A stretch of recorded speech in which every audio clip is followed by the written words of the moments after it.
Welcome to CoBB, Conversations on the Business of Brands with Sudeep Chawla and Sharan Raghavan. Talking of relationships, Anil, one of the keenly debated topics is use of AI and how, technology is altering relationships that we have with each other as well as with some of the things that we use. Now, marketers at least have found some purpose for AI and or technology in the form of, whether we call it generative AI or some amount of AI that, Cadbury kind of pioneered with some of their brands in advertising, etc. So tell us a little bit about your view of technology and its relationship with consumers and how marketers should view it, and then talk to us a little bit about the specific use case that Cadbury went in with. What was the thinking there, and how do you think it is going to shape out for rest of the marketing world? How why should they take it seriously? Why should they look at it in the future? Yeah, I think phenomenal. No, I think it's irreversible change that's happened, right? Yeah. With the way technology. I think at the fundamental level, what technology is enabled is a one-on-one conversation, which is two-way.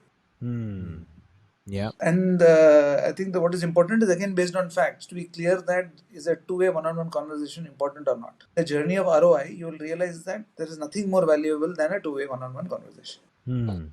So, everybody is in the journey of personalization. A two-way one-on-one conversation is your Netflix button, is your Uber button, is your Swiggy button.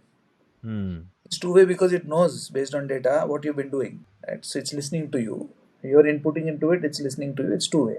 And it's constantly taking information from you, serving it back to you. That is the end state for every brand. The sooner we acknowledge and start working towards it, the better.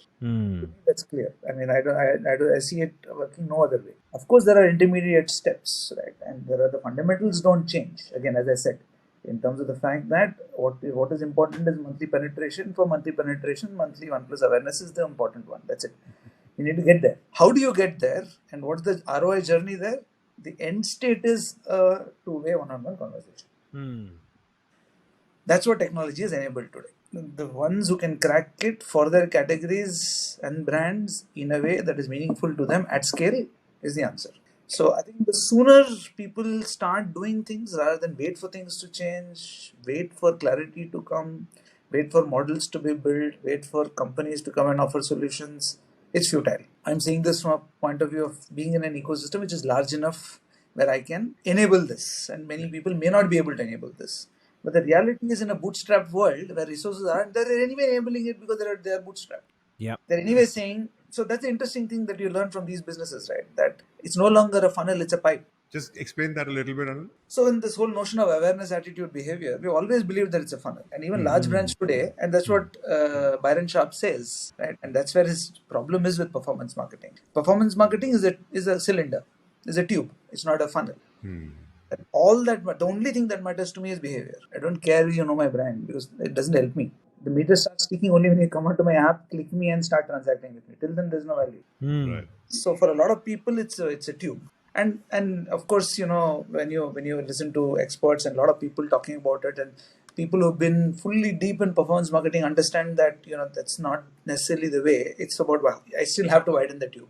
Yes. Right? And how do I widen the tube and not get too obsessed by what's there at the bottom of the funnel is what the performance marketers are realizing, from financial services to auto to tech, etc., etc. Large brands and consumer brands like us are still in the world that let's continue to remain funnel. Yes, there's a lot of conflict, a lot of complexities happening, etc., etc., etc. We'll figure out. But I think the provocation is that, okay, yeah, of course you'll figure out, but the journey to ROI is for those who start fast. Yeah. So I think that is the fundamental starting point, and hence you're constantly looking at ways and means to say what ideas exist. So I think that's the second point, to say that, okay, I mean, I'm clear about this, the two-way one-on-one conversation. Now the question is, that's technology, and the question is, how does your brand access it?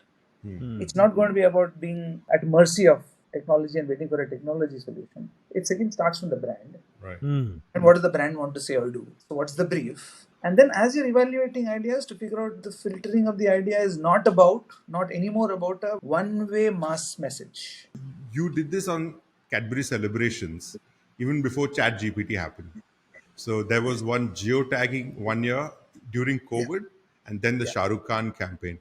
Could you just walk us through the thinking behind this and how AI came into the mix? It was very interesting, right? I think it is a journey of discovery. I think the fundamental switch we made at about 2019 was the fact that we moved from keeping our gifting business and Cadbury gifting, Cadbury celebrations as a standalone brand to saying, let it become a manifestation of what Cadbury Dairy Milk or Cadbury stands for, which is about generosity, right? And generosity in small ways, not in big ways. We want to make the world a generous place, one bite at a time. And Right. as I said to you, making, just acknowledging and creating a moment of connection in a world where connection is getting lost out. You need to take a step beyond what you're doing to build a connection. That's the generosity we're asking you to show. So don't be in a selfish silo. Be generous, connect. And in order to do that, you need an enabler. That's the chocolate. So that's the role of the brand, the generosity. And that journey had begun in 2019. 2020, when COVID came, and that's the other thing. It also answers your first question on what's your reflection on purpose.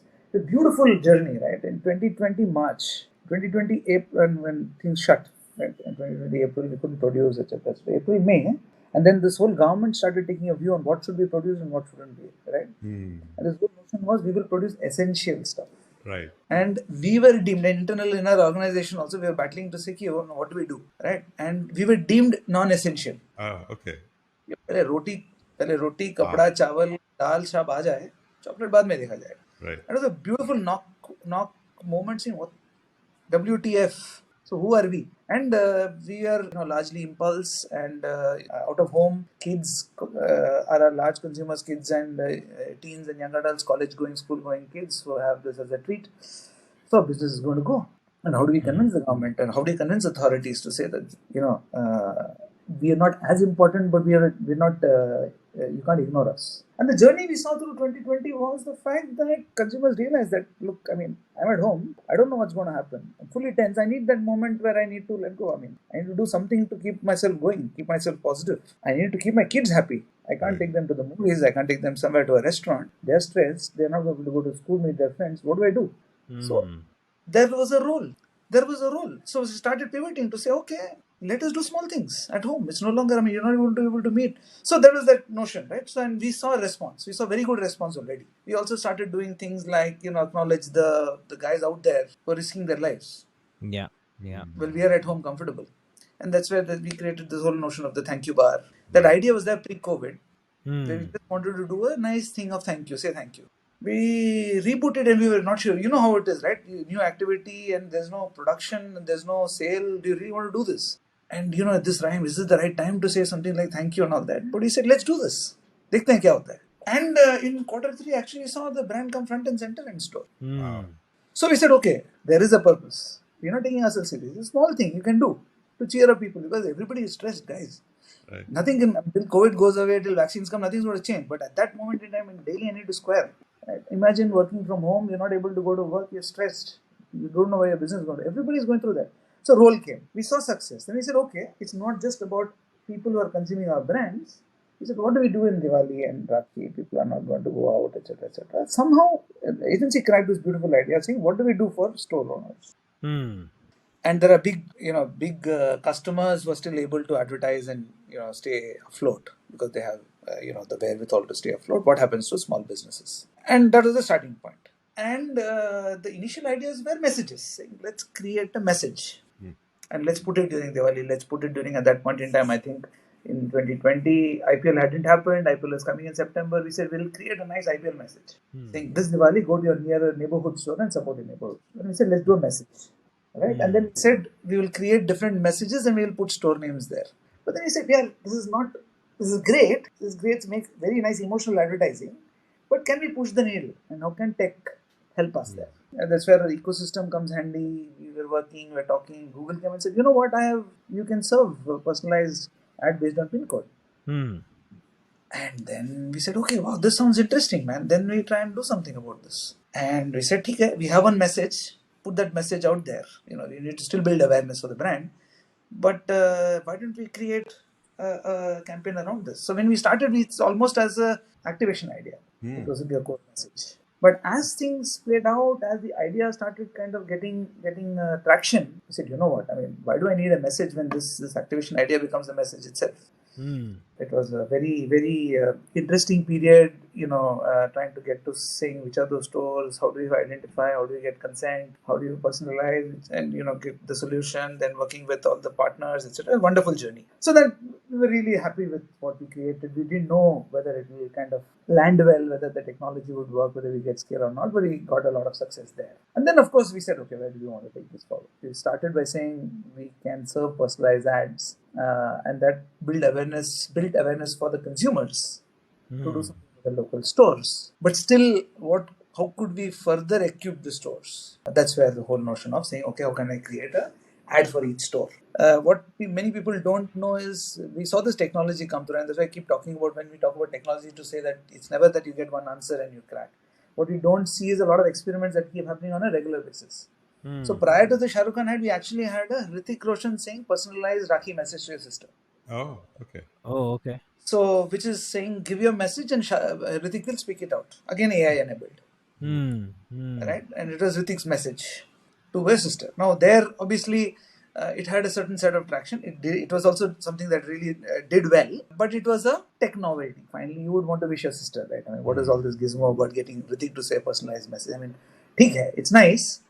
But fundamentally, it cannot replace you wishing your sister directly, right? So it's a nice additional gimmick. It's an additional personalization tool that you add as a layer to your gift. But it was not really, solving for a problem. But we had the tech, but the tech was glitchy. It took time. We could get maybe a few thousand downloads, etc., etc. So come Diwali, by that time we could work out and Refresh.ai, which is the partner, we were able to work out the solution. So the problem was, how many words can you personalize? Right. Okay. And the tech is what? It's machine learning, right? The first time that the ad got created for one of the stores, it took, if I'm not wrong, don't shoot me if I'm hugely wrong, but somewhere between 15 to 20 minutes. Wow. Okay. Nobody will want to wait for so long, right? Right. So by the time we got to the 1,000 numbers and then we got to the 150,000, 180,000 of the number, it had come down to 1 minute. Nice. So the sales officer in the store could say कि आपका ad बन जाएगा. He's got it done, and the store could make his ad within a minute. So the technology takes time, right? I mean, that's the other bit, that you have to keep throwing balls in the air to say, what could work, what couldn't work. Try small, and then at the right point in time, if there's a great idea, you have an answer to pivot. Interesting, actually. Quite a few nuggets there, Anil. Not just about how to think about technology, but also about continuous experimentation in the service of the brand and the consumer, and then seeing what sticks, then pushing the needle continuously, pushing the mandate, and trying to find solutions to that. And I think one of the unstated things, which possibly you referred to, is about great partnerships, having the right set of partners, agencies, etc., who are continuously living and breathing the brand, and continuously pushing the needle to try and provide the best possible solutions to you for anything that you want to put out from a brand perspective. Absolutely. I mean, I cannot underemphasize the importance of an ecosystem. I think we've always believed in it. Both of you have been part of the journey, but I think we have been very, very intentional about it in this area to say, convert our JBP partnerships with a Google and a Facebook to almost create a roster of ideas that we want to keep churning out, a roster of business problems where you say, okay, how can you help us solve?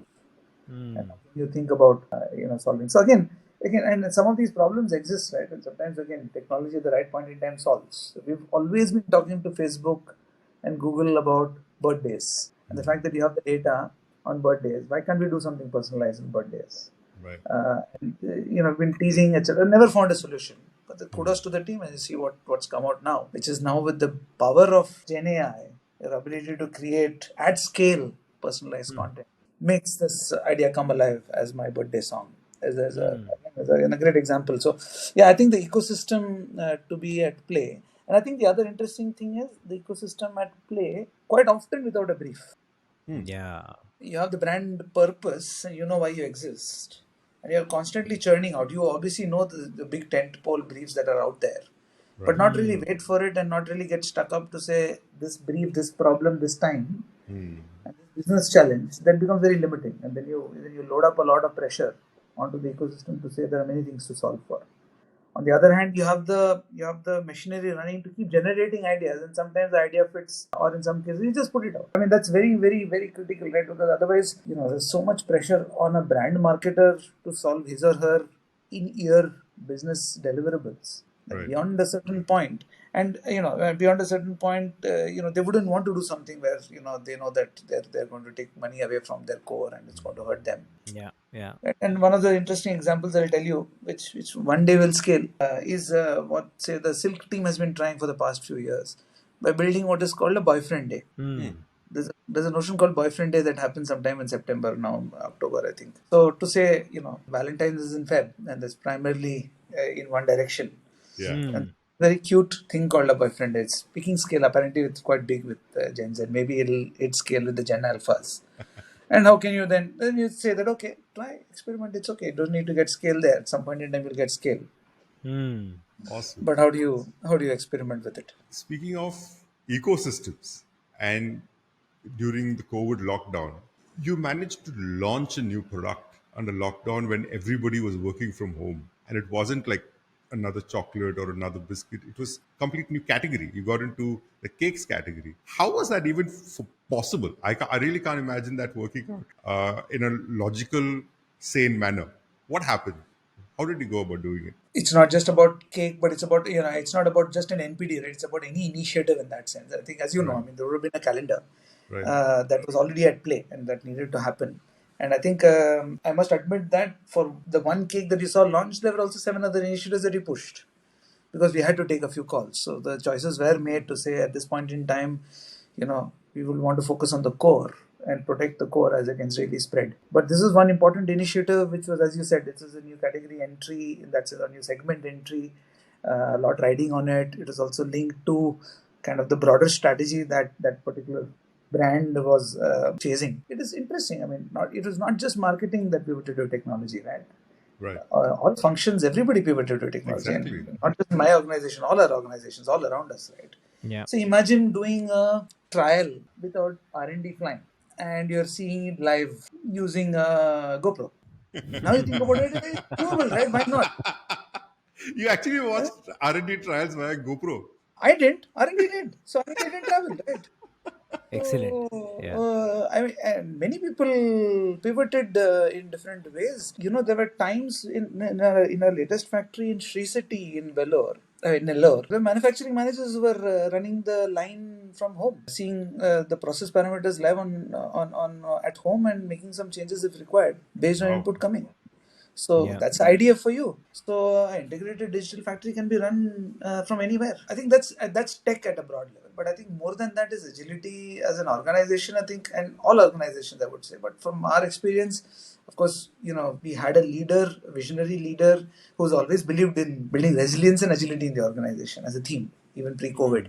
We had a huge knock even during demonetization. A lot Right. needed to happen to bring the business on track. And one of the things that I think sets our leader apart from many others that I've seen, Deepak, I'm talking about Deepak, was his focus that when things are good, prepare for the rainy days.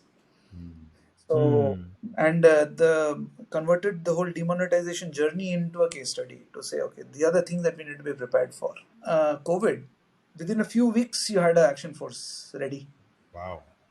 to say what needed to be done and what are the meetings, what are the cadence, who does what needs to pivot, what needs to stop immediately, what actions to be taken, how do we change.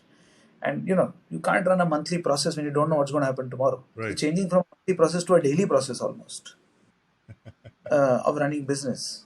And I'm sure many others have done it. Something incredible learning experience working under Deepak to say how important is agility and resilience in the organization. And to be clear, what changes to be done, and then how do you want to operate?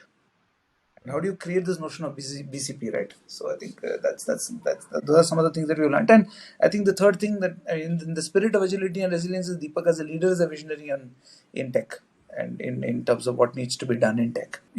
What we've achieved over the last few years in consumer marketing as well as in sales as well as in manufacturing is a testimony of his leadership actually in Wow. Mondelez. Interesting. Very interesting, actually. A little bit of a marketing specific question, Anil. All marketers want to create brand preference, want to create pull amongst consumers. Few of them are able to possibly influence consumer behavior. right? Cadbury in the olden days, when we used to see it was a product that the parents used to give to their kids, and with the Shimona ad, it is as it is talked about, was able to influence the consumer behavior where they were catering to now the kid within themselves.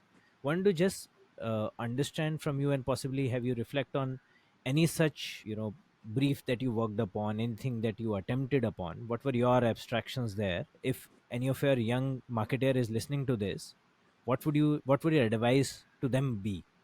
How should Correct. they go about it? Very well said. I think, and you used a good example. And I think the important thing to acknowledge and remember is that the toughest thing to do is behavior change. Hmm. And that's Yeah. ideally the last thing you should do. Highly unlikely that you'll be able to do it yourself. There has to be some external forces that play, whether it's technology or whether it is what's happening around us in terms of policy, etc., that would drive those changes. Otherwise, Hmm. incredibly difficult to drive behavior change. So what you try and do is ride on current behavior Hmm. Hmm. and either find a reason for consumers to replace current behavior. When you're able to do that, you're able to get much better traction at much larger scale. And a good example, the two good analogies, comparisons are one is chocolate and how chocolate consumption has ridden on existing sweet consumption. And we Hmm. always knew meter consumption was there. Hmm. Right. And whether it is Shimona that opened up and made chocolate consumption accessible, indulgence acceptable amongst teens and adults, and it kind of rid on the external theme of the 1990s and liberalization and how that society was opening up. But through that, and that created this notion that it was okay to indulge. Everybody was consuming chocolate. It was not that they weren't, but it opened up this notion that I could consume it without indulgence. That it kind of opened up the whole notion of guilt-free indulgence, and that made it accessible to a much larger set of people. But the much larger behavior, larger scale of the category creation subsequently also happened through Meetha. And in Meetha, it is Yeah. all about riding on existing Meetha consumption and Yeah. inspiring people to say that this was a modern Meetha or an aspirational modern Meetha. Right? And as we rode on that also, the journey was also to say that great, it is an acceptable modern Meetha. But for the penny to drop also, you needed to associate with those Meetha occasions that were relatable and that were scale. Yeah. So when you started with the meter journey and you said दिल को जब खुशी छू जाए कुछ मीठा हो जाए, a casual moment Hmm. of happiness and have Hmm. something sweet, it didn't work. Right? You Hmm. needed something which was a very clear trigger of saying passing of exams, and then you said जब पप्पू पास हो गया, या पप्पू पास हो जाए कुछ मीठा हो जाए. You had to pick up a big actionable moment for the consumer to even acknowledge and then substitute. So even behavior substitution and acceptance is also has a huge inertia. Because we might think that I'm coming with a brand solution. Quite often, that's the whole thing, right? I am excited about a new message. The consumer doesn't care, right? Because he's happy with what he's doing. We think that we're going to come, as I'm going back to the point, my reason to exist. Consumer is leading a happy life till then. It's not as if you're trying to solve for something new. So I think there's this pressure testing. How is the change going to come through? I think is an important bit, and getting those right insights are important. And quite often it is through a journey of discovery. And of course, then again, we don't talk much when you talk about ecosystems. You talk about execution ecosystem. You don't talk about the discovery ecosystem, right? In as much as our research partners and the journey that we've been on with them, and 20 plus years, in some cases 30 years of relationship, that allows us to Hmm. find those insights and tell us which are those right insights to go after and which are the ones which are not necessarily scale. So that's one at a broad level to say that behavior change is nay impossible, and it's ride on existing behavior. And as you're riding on existing behavior, how do you create that inspiration? And how do you find those right creative insights that allow you to latch on to something that the consumer understands and be inspired by? Other interesting example that I have to share with you is on dark chocolate, right? Ah. How do I drive dark chocolate? And there isn't adequate acceptance of the taste. And Hmm. again, there it is a much tougher job of behavior change to say accepting something which I fundamentally don't like to put my mouth in, put into my mouth. Hmm. Hmm. Again, interesting. Many years of work, some good solid strategy work, resulting in nothing. And then you actually then try and decode what happens. Where does this acceptance, and what is interesting in this context of behavior change. What has really fascinated me over time, and we've spoken about it. I'm sure, and those listening in should understand is how categories get formed, Hmm. and how some categories hit scale and some categories don't hit scale. When do they hit scale? Why do they hit scale? What happens? What are Hmm. those moments of unlock? Hmm. I think one is us understanding our understanding of unlock from a chocolate standpoint, our understanding of an unlock from a biscuit standpoint. Right? Why is biscuit so big in India, not elsewhere? Right. Hmm. Biscuit equal to chocolate in India, in the rest of the world, it's 6 times, 3 times, or 4 times of chocolate. in India. So what happened? Hmm. Why is tea so big? Why is coffee so small? Right. What happened? Yeah. In coffee, what has opened up? Right? Coffee is again an unacceptable taste. Hmm.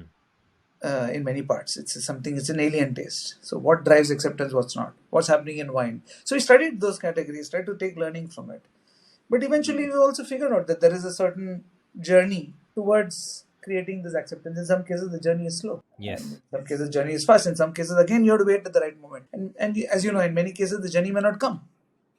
Yeah.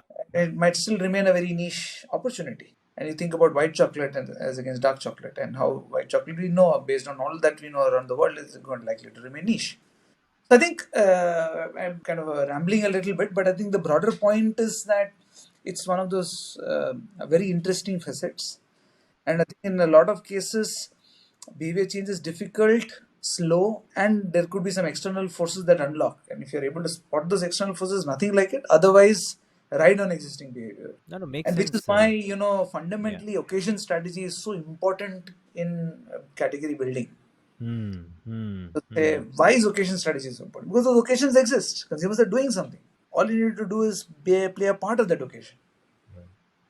Right? Hmm. And look at this, right? I mean, 10 years from hence, we all have seen, we were, pretty much there when we started. And today, Valentine has become bigger than Rakhi. Correct. Right? So it's an occasion you're ridden on. Right. Yeah. Rather than Yeah. create a new occasion, which is always going to be difficult. That's a good example, Anil. And I think inherent to that is identifying some of these occasions and taking moonshots. Like you said, some of them will stick, some of them won't. I remember 2009, perhaps. I think 2009, 2010, we also had a sugar free chocolate. 2008, 7, 8. Possibly. Yeah. So I don't We remember, but had we not had the sugar something free. We had the light Cadbury light, Dairy Milk light. Cadbury Was what light. we had. Yeah. So I was managing IPM that time. It was called Project Sugar All. so again a moonshot. Possibly the category didn't become as big, didn't become as, but you know, about 20 years back. So that's a big one, huh? For some That's company to launch that even before sugar-free, dark chocolate, etc., were a category to even speak about. It's a moonshot that Cadbury took. Now some of them will stick, some of them won't, but taking them is what matters. absolutely, absolutely. And having the space to do that, for the leadership to create that space and to create Hmm. that thinking, to say we need to have a view on the future, Right. and not just think about. And hence, I think what has really excited us, and I'm sure the same thing holds true for you, Sudeep, in the business that you're in. It's all about category creation, right? And so fascinating Yeah. that as you're Yeah. thinking about vectors of category creation, some of them work, some of them don't, but you keep at it. True. True. Anil, I'm going to indulge. I mean, I want you to indulge us in a little bit of storytelling. I mean, you've given us a lot of stories, but this one specifically is very close to my heart. So I'm going to set it up pretty badly for you to scale all the odds. The story of Oreo in India. So I remember for ages, there are other FMCG companies who have been threatening to get into the chocolate business. And they still haven't really done it very successfully. And as primarily a chocolate business, Cadbury launched Oreo in the cream biscuit category, which was dominated by Britannia and ITC, and were playing in the orange and strawberry cream biscuits for kids. And here you were launching Oreo, which was about at least thrice the price of the existing incumbents, and with no known capabilities for launching biscuits in a volume business. So we were selling chocolates in pieces, and we had to suddenly sell biscuits in boxes. And it ended up being amongst the greatest FMCG launches in India.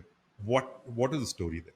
How did you go about it? Because I asked this specifically because we've been talking about the large organization, large brands, and a lot of the listeners are from the startup world with the agencies. And to know, like, even within a large organization, this is pretty much a startup exercise, right? So Absolutely. Very well said. And I think, when you think about short aside to say exactly what you're saying, I think in our journey, we've pretty much have the journey of a startup to say we are pretty small and insignificant when we joined the organization to where it is. So it's been, in that sense, a journey of trying out things, failing, learning, etc., etc. When it comes to Oreo, I think that's a very interesting experience that working in a large organization offers you, which is that sometimes you're in that moment where you're bringing a global brand into your country, which is an invaluable experience. I think so hence the starting point. So one of the starting points of the success of Oreo is Oreo itself. The fact that it is one of the successful global brands, right? Which is unique, which has a unique taste profile, which many people have tried to match, but nobody has been able to match. And there are many such global brands that we all know. There's Kit Kat, there's Snickers, there's Cheetos. I mean, there's so many in the food space, right? We've seen some of them, and the reason they're successful is market after market. They find that there is an acknowledgement for it, for the taste they represent, for the experience. So hence the first answer is the success of Oreo was Oreo itself. So hence the question really to answer is, how did we ensure that we didn't come in the way? That's the real management lesson. Right? That's very Very well modest, put. Anil. No, But it's very true as a reflection, because it's a beautiful case study, and all kudos to the people who are managing Oreo before us in the Kraft leadership who were there, who guided us through that journey, right? Because they helped us build conviction.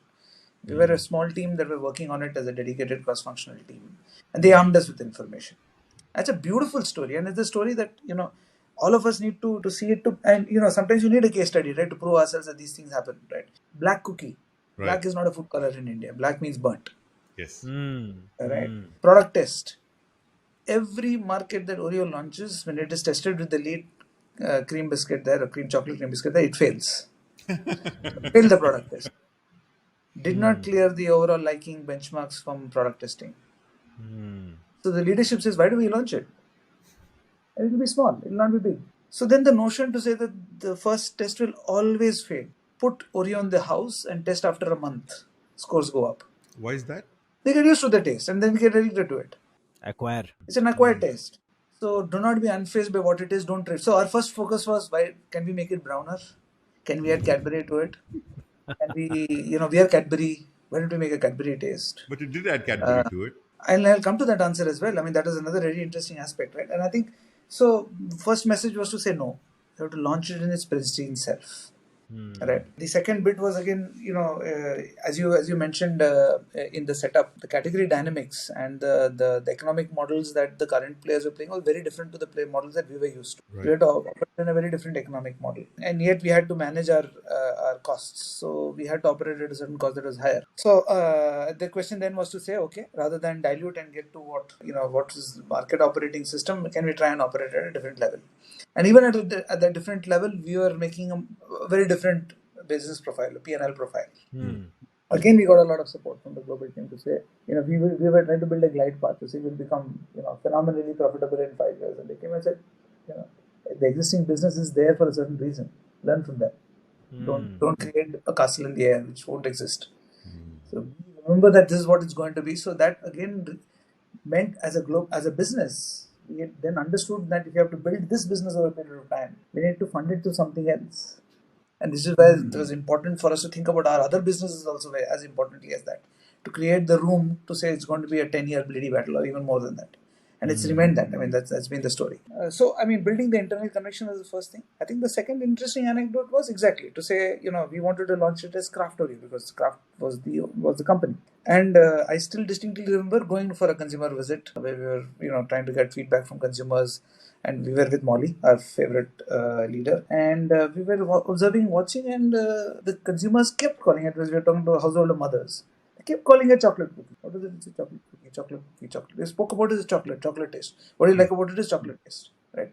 I think that the other interesting thing that we understand then, in the market, all the products were about the cream.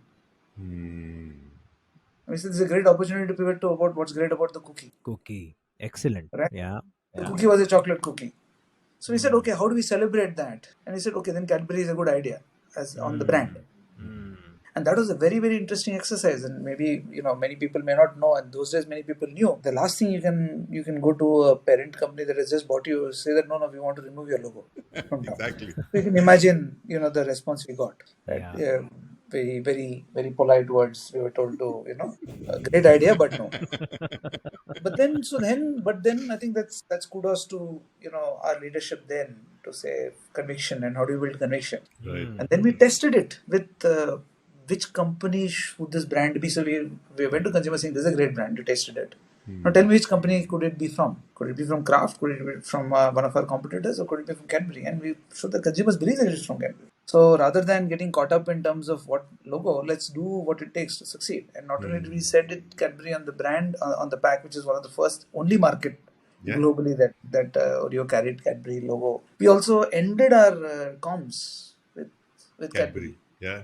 And so I think that was another interesting anecdote. And I think not only was it about getting into a category that we didn't know, as we got to know it better and better. I think the other interesting thing is we were kings of front of store, and this is back of store. Exactly. Hmm. Yeah. So then Interesting. the whole Yeah. notion of bringing the category to the front of store, and we created Oreo dispensers Hmm. and leverage the front of store, because that's what we were good at. And those days we were good at dispensers, and we were still building our strength on visi-coolers. Right. So bringing the category front of store. And today you see the category is front of store. If you go to a small store today, you see a lot of treat biscuits, wafers, a lot of snacks at front of store. So the treat is front of store. So I think again an interesting insight there. I think creating that kind of cross-functional team to work on that was an important one. I really enjoyed working with Naveen Keswani. He was a customer marketing head. He was a very, very independent thinker, right? So again, the global guidance was one message across from point of awareness to point of buying. And his point was, yeah, TLD is a great ritual that builds the brand. But his point was, it's not going to trigger a shopper. So a lot of battles. In this case, we went against the global team. We said, no, the world's favorite cookie now comes to India. Have you tried it yet? Kind of create that shopper trigger that makes the consumer try it. Small things. But I think bringing that whole bit together, appending a few things that define the category. So define the category rules of the game and then try and break them so that you're differentiated was the reason it was successful. And of course now the journey has been a very, very fascinating journey. Very, very, very fascinating journey of category building and a brand building. Right. The way it's gone through its ups and downs. In the most recent periods, the way it's exploded. And how again this notion of how taste gets accepted, right? Hmm. And we Yeah. observed that the moment the taste became democratized, that you have an Oreo cornetto, you have Oreo silk, you have an Oreo cake, you have an Oreo cheesecake, and the fact that most bakeries, as Theobroma has an Oreo brownie, Right. just makes that taste so acceptable, right? Yeah. Yeah. Oreo McFlurry at Oreo McDonald's. McFlurry, yeah, absolutely. I think even 5 Star now has an Oreo version, right? Yes. Yes, there is five-star Yes. Oreo as well, and that tastes damn good if you haven't tasted it. Sure. It's quite sinful, I must say. So, okay, excellent. No, it's a lovely story, Anil. Thank you for sharing that. I think there's lots of lessons for everybody who is, regardless of whether they're working on a big brand or a small one. And it's inspiring to say that Yeah. a new entrant in the category changed the dynamics of the category, how the category behaved at the point of sale. I think it's mind Yeah, blowing. and it's very interesting. And without sounding pompous, these are just things that happen at the point in time, right? It's interesting. You think about this, and you think about other categories, and we talk about how change is good for the consumer and how competition is good for the consumer. That all of us, through our childhood, grew up eating a set of biscuits, and we always see in the category there's a pre-Oreo and a post-Oreo moment. Right. Today, you go to the biscuit aisle and see how it's transformed itself, Exactly. right? And what's happened. And you now think of many other categories that hasn't happened and what could happen if really people got it right, right? Think about what could happen in noodles. And I'm in Southeast Asia right now, and I see the noodles category here, right? And what it is and the scale it has. Or think of breakfast cereal and what happens when something like a Quaker comes in and changes the rules of the game and makes hot cereal and how the market explodes. It's interesting to observe categories and to see, what could be those moments when competition comes in and category explodes. So I think that's inspiring from as a student of marketing rather than anything else. No, I think it has cross category learnings as well as inferences which people can take forward. Anil, now coming to your present, you're now the MD, and marketing now is now, the entire marketing team looks up to you. And therefore, your view of how you used to look at marketing when you were the marketer versus your view of marketing now that you are an MD, is there a shift? Is there a change? Is there something that you would now advise the younger Anil to do something differently? Interesting. It's still early in my journey, Sudeep. I'll be honest to have a very clear answer there, but definitely it means that you're one step removed from the whole marketing process, right? Mm. And you're more focused on business. Mm. I think the interesting thing you've always had has always been the fact that marketing is in service of the business. We don't want to create a silo, and you all know you've been through the system. To say evaluation is not about how great marketing you do, but how is the business performing, right? Yeah. So we always were kept real there. But having said that, I mean, it's a constant journey. It's very, very difficult, and cannot be overemphasized enough that to know what's happening in the business is a bloody job of everybody, Mm. right? And you cannot take your eyes away from it, right? If anything, where I'm sitting right now just reminds me and reinforces that thinking. As a leader, makes me aware that what role do I play to build those bridges? Because I could be sitting and seeing things on a constant basis. And there are some moments that I understand now and I appreciate now how a leader thinks. Right? Right. As you know, as all of us know, from a marketing standpoint, some of the way we build our business, attribution to business is always a challenge. Yeah.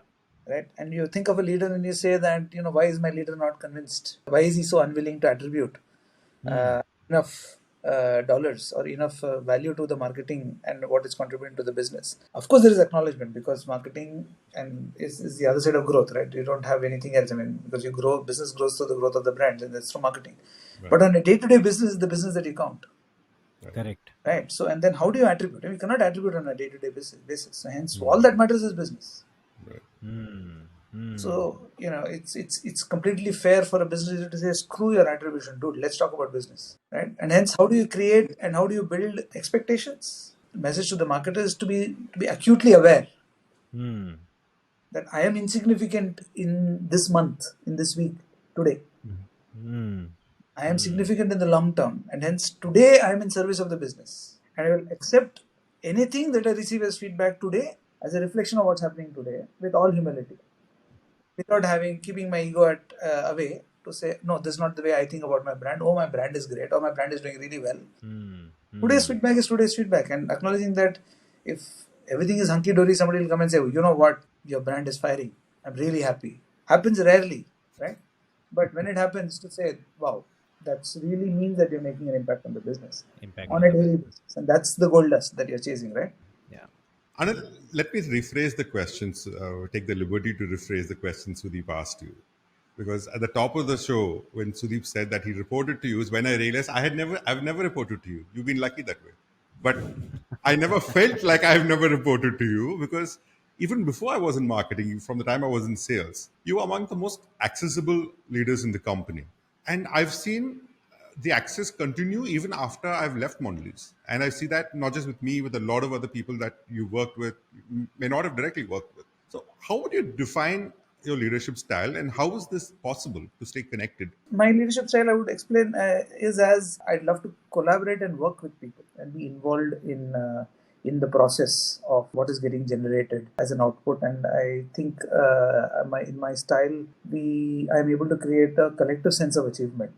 To say everybody feels involved in the success, and the success can be felt.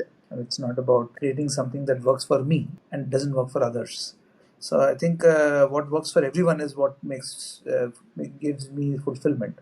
So I would say that's what works for me. And I think my approach is to lead with example as against leaders who lead with a vision. So that's an area that I'm still working on. But my natural style is come into the trenches and solve the problem while working with the team. And that again creates that sense of in it together, which is important for a leader to create that kind of traction. I think in terms of connection, Sharan, I think Sudeep mentioned it early on, that gives me energy. Connection gives me energy. Hence, when I invest in it, I get that energy. So hence I find the time for it. And we discuss, right, quite often. It's not about the time, it's about the energy. So I'm sure there are others who get energy from something else that they do, and that gives them energy. And I think the conversations quite often I also see it as equally value adding to me as it is value adding to somebody else. So I think if I'm able to create a situation where it's a conversation where there's a zone of trust, there's a value exchange, and it's equal, and it's not as if I'm sitting in a pedestal and providing advice. I think then it becomes a nice conversation. I think it's also a form of leadership. I'm immensely inspired by our factories and the way our supply chains operate. And there's this notion of servant leadership that supply chain operates in. And the whole notion of IL6s and the way supply chain organizations operate is everything is enabled so that the guy on the line can take the decision and run the line and take every action by himself. So an escalation is only by exception. And when an escalation, the role of the leader is to say, how can I be in service of what you need so that you can be successful in what you're doing? So that's an extremely very inspiring perspective that I am always impressed with the way our factories operate. And not just our factories as in Mondelez, I'm sure Mondelez is great, but also if you just visit a factory and you see how they operate, the whole notion of a factory is that. Wow. And a Very factory interesting. manager is Wow. seen as an enabler. Mm-hmm. He's not going to roll up his sleeves and fix anything. I mean, that's not his job. Yeah. So I think that's an inspiring perspective that I kind of take. Yeah, that's about it. I'm enjoying the conversation. That's it. Lovely. Anil, now we are towards the end of our section. Couple of more things. One is since a lot of young marketers would be listening to this podcast, what will be one career advice that you would leave with them? I think one career advice that I would leave with them is the best time to be in marketing.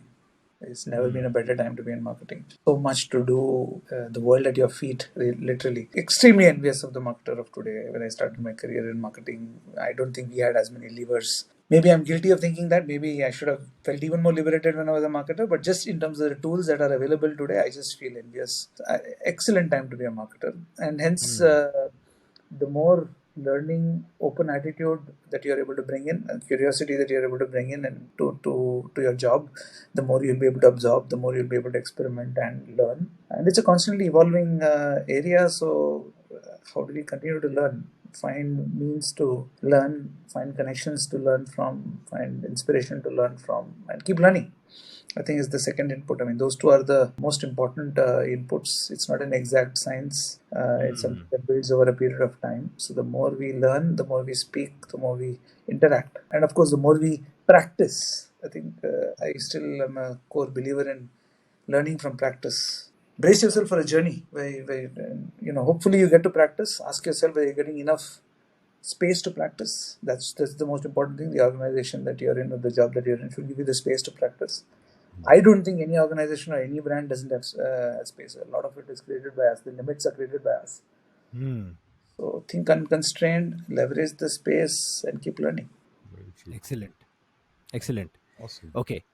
Last one. You have given us a lot of stories today, Anil. Lot of learnings, beautiful pearls of wisdom, and I'm sure everybody would be very happy with that. But I want to end it with, putting you in a little bit of an uncomfortable situation. We call this the hot seat section. The only caveat is that you don't get to give any diplomatic answers. I will give you options. You have to pick one.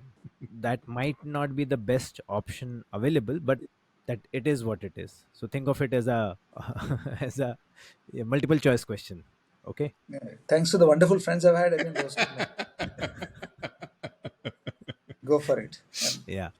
Okay. And you can't skip a question. Okay. Again, all of these are opinions. Who makes better MDs, CEOs, CBOs? Guys with marketing background, sales background, or finance background? Marketing background. Okay. Marketing would become extremely productive if this team starts becoming an aid versus being a blocker. Finance, manufacturing, procurement, or sales? Procurement. Procurement. Procurement. Anil went through his contacts and said, "Where do I have least number Least of number of contacts?" No, contacts. no, not at all. Not at all. It was an instinctive. I was just listening. I was waiting for which are the ones you're going to say. Last one. One bad habit of yours that you just can't give up. Multitasking. Hmm. Okay, interesting. This one is a little bit diplomatic, I think, but okay, I'll give it to you. Just said what instinctively came to me. I was not being measured. No, fair. But why would you say multitasking is a bad habit? I tend to get distracted soon. So it's not a good thing. I think increasingly I'm trying to find ways. My wife keeps reminding me that I'm a complete failure here. But I'm trying to find ways that can help me create those spaces where I can have deep concentration. It's just a huge problem. It was always a problem. In a post-digital world, everything is episodic and everything is bite-sized. Hmm. I now have Microsoft Viva telling me what I'm doing through the day, which is and giving me an idea to say what, where am I spending time and where I'm, which is irony in itself, right? So Correct. Correct. But those are the times that we live in. Fair. Fair. No, I think those are the only hot seat questions that I had with you, Anil. Had for you, Anil. you are very Uh, gentle, I must tell you. No, no. After such a lovely, enriching, and beautiful discussion, we didn't want to take too much away from that. It was just to have a little bit of fun and create a little bit of a light moment towards the end of the conversation. But thank you very, very much for doing this, Anil. I think both Sharan and I learned tremendously. I'm sure our listeners would have learned a lot. And once we put this out, I'm sure all of them will be fairly very encouraged by all the content that they will get to learn from here, all the pearls of wisdom that they'll get from here. But also they might have some questions, some clarifications, etc. And we will then take the liberty to reach out to you and possibly get your responses on those, so that we could complete the learning loop in their heads. Yeah, but real pleasure to have you. Thank you for joining us, Anil. The 50th episode is also going to be our longest episode. I mean, And I'm thank sure you. It the was a wonderful length is worth conversation. it. It Absolutely. was a wonderful conversation. Firstly, congratulations on doing this. I'm sure it's taking a lot of commitment from both of you. So, congratulations on doing this and keep doing it. It's very good that you're keeping the conversation space and both learning for yourselves, for us who are coming in, for those of us who are consuming the content on a regular basis. So, well done. And I wish you all the best. Yeah, thank you for having me. Thank you so much, Anil. Thank you, Anil. See you.